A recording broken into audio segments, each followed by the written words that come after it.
আল্লাহু আকবার। ও ভাই, পাটি কত করে গো? ভাই পাটি তো একটা 200 টাকা করে, কিন্তু এখন বিক্রি করা যাবে না। কেন ভাইয়া? আরে আপনি কি বলে নাকি শুনছেন না জান দিচ্ছে? আর আপনি মিয়া পাটি নিয়ে আছেন, এখন আমি নামাজ পড়তে যাবো, এখন আমি পাটি বিক্রি করতে পারবো না।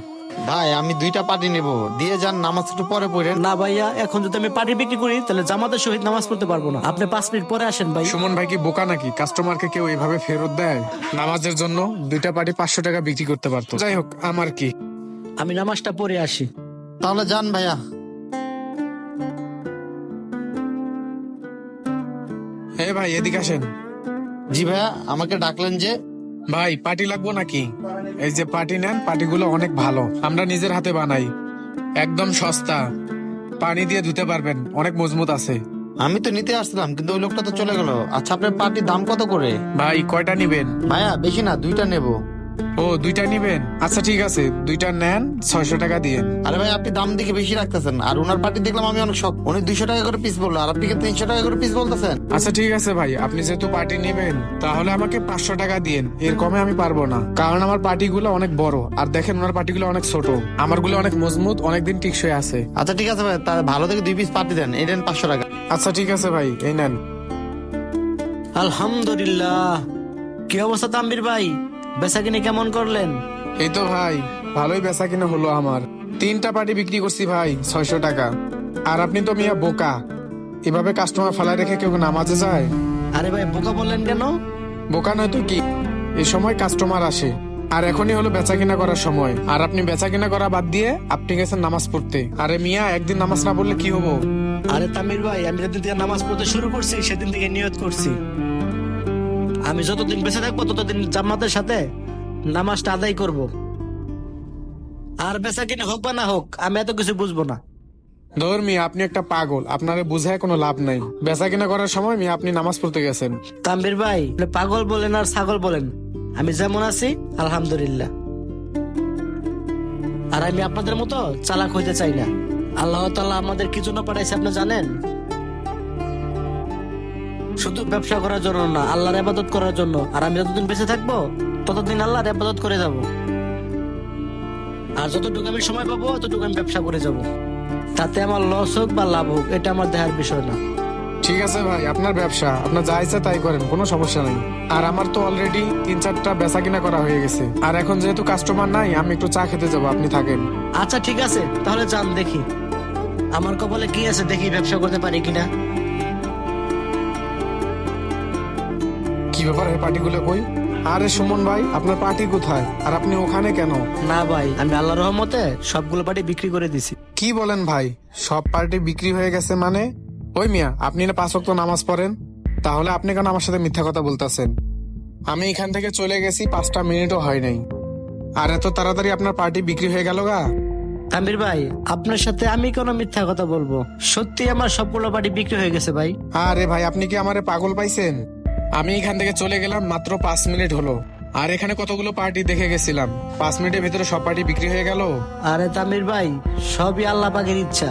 আমার পাটি কেমনে বিক্রি হয়েছে তাহলে একটু শোনেন।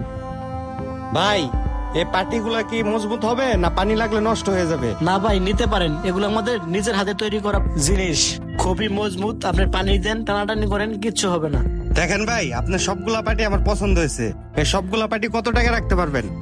কি বলেন ভাই, আপনি সবগুলো পাটি নিবেন? সত্য কথা বলতেছেন? এতগুলো পাটিতে আপনি কি করবেন ভাই? ভাই, আমাদের এলাকায় নতুন একটা মসজিদ হয়েছে, তো আমি নিয়ত করছি আমার ভালো একটা চাকরি হলে তাহলে ও মসজিদে আমি কিছু টাকা দান করবো, তাই এগুলা আমি নিতে আসলাম, একটু কমায় রাখেন।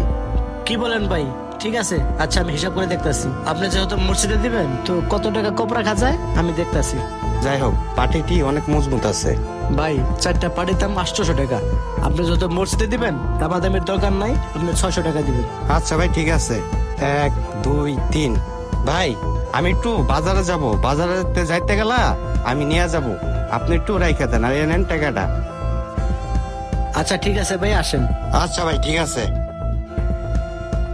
এবার তো বুঝছেন তামির ভাই আমার পাটিগুলো কিভাবে বিক্রি হলো। আরে তামির ভাই, আমি বেচাকিনি বাদ দিয়া আল্লাহ পাককে খুশি করার জন্য নামাজ পড়তে গেছিলাম। হয়তো সেই উসিলায় আল্লাহ পাকে একজনের উসিলায় আমার সবগুলো পাটি বিক্রি করাই দিছে। শোনেন ভাই, রিজিকের মালিক ওই উপর আল্লাহ, কার রিজিক কোথায় আছে কেউ বলতে পারে না। শোনেন ভাই, আল্লাহ পাক বলছে আজান দিলে দুনিয়ার সব কাম বাদ দিয়ে নামাজ পড়তে যাওয়া। আর শোনেন ভাই, আপনাকে আমি একটা কথা বলি, আমাদের নবী হযরত মুহাম্মদ সাল্লাল্লাহু আলাইহি সাল্লাম বলেছেন, যার কারণে মসজিদের আজান পৌঁছাইলো সেই ছেলে তবে নামাজ পড়লো না, আর আমার মনে হয় আমি তাদের বাড়িতে গিয়ে আগুন লাগিয়ে দিই। আর এই যে আমরা ব্যবসা বাণিজ্য করি, এই ব্যবসা বাণিজ্য করলে আমার জীবন চলবে? নামাজ কালাম মতো পড়তে হবে, আল্লাহর ইবাদত তো করতে হবে। আর তানভীর ভাই, আপনি এমন একটা মানুষ, মসজিদে আজান দিল আপনি নামাজ পড়তে গেলেন না, আপনি সবসময় ব্যবসা নিয়ে পড়ে থাকেন। আর আপনি যদি আমার সাথে নামাজে যাইতেন, তাহলে আপনি রিজিকের ব্যবস্থা আল্লাহ পাক কোন দিক দ্বারা কোন দিকটা করে দিত আপনি নিজেও বুঝতে পারতেন না। সুমন ভাই থাক, আপনি আর আমাকে লজ্জা দিয়েন না। আর আমি এখন বুঝতে পারলাম যে আপনি সঠিক, আমি ভুল ছিলাম। আর আমি নামাজ পড়তে না গিয়ে আপনার সাথে খারাপ ব্যবহার করছিলাম, আপনি কিছু মনে করেন না ভাই। আর হ্যাঁ, আমাদের সবার উচিত আমাদেরকে 5 ওয়াক্ত নামাজ পড়া। তানভীর ভাই, গল্প করতে করতে আপনার সাথে আসরের নামাজ আজান দিয়ে ফেলাইছে, আমি যে নামাজটা পড়ে আসি, আপনি থাকেন। ভাই আমিও যাবো আপনার সাথে নামাজ পড়তে, চলেন।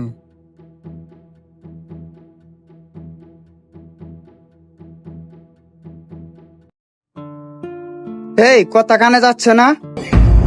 আরে ছোট ভাই, আরে ভাই তুমি, কেমন আছিস ভাই?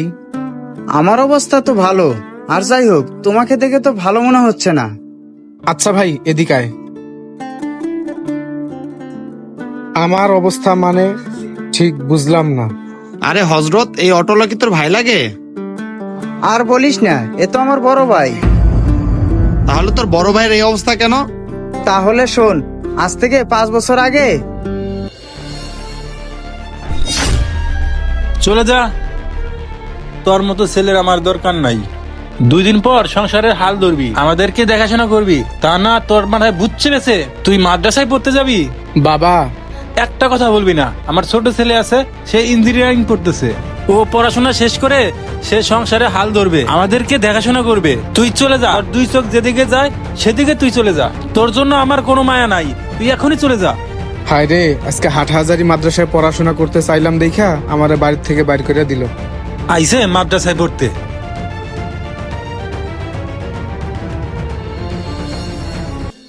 ভাগ্যিস তুই ওর সাথে মাদ্রাসা না পড়ে কলেজে পড়ছিলি, তা নাহলে ওর মতো তুই রাস্তাঘাটে অটো চালাতি। কি বলতেছেন আপনি এসব? কেন, আমি কি কোথাও ভুল বলেছি?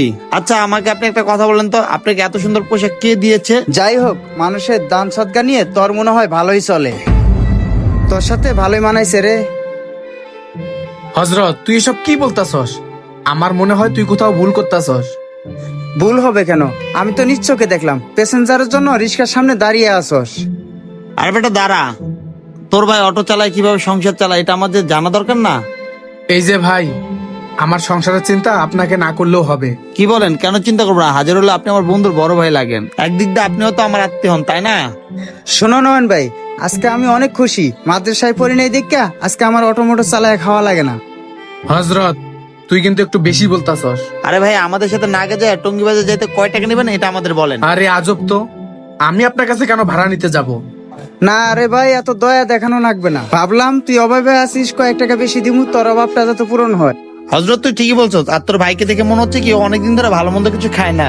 পোশাকটা কিন্তু আমার দামি পড়ছে, কিন্তু আমি যতটুকু জানি এই পোশাকটা মানে কোনো বাসা থেকে ওকে দান করছে, আর হুজুরা পরের বাড়িতে যেয়ে খেয়ে বেড়ায়। ঠিকই বলছস। শোনেন ভাই, আপনি কিন্তু বেশি বলতাছেন। আর এই যে তুই কিন্তু বেশি বুঝতাছস, এই অটোটা কিন্তু আমার না। আর হযরত, হাজার হলো আমি তোর বড় ভাই, আর হুজুর সম্মান দিয়ে কথা বল।